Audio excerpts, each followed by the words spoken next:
Dans cette vidéo, nous allons voir comment afficher le nombre de retard d'une tâche à partir d'une date sur Notion.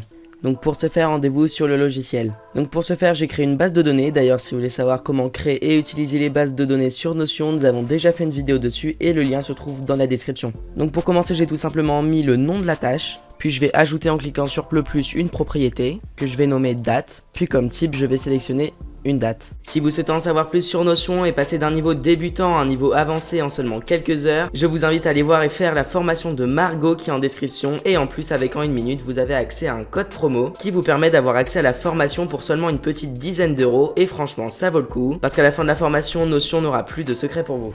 Il faudra une nouvelle fois ajouter une propriété. Vous allez cliquer dessus, vous allez faire modifier la propriété. Vous pouvez la renommer comme par exemple nombre de jours de retard. Puis dans le type, vous allez sélectionner formule. Vous allez ensuite sélectionner modifier juste ici. Puis c'est ici qu'on va devoir écrire la formule pour afficher le nombre de jours de retard. Donc dans la formule, vous allez descendre jusqu'à trouver date between.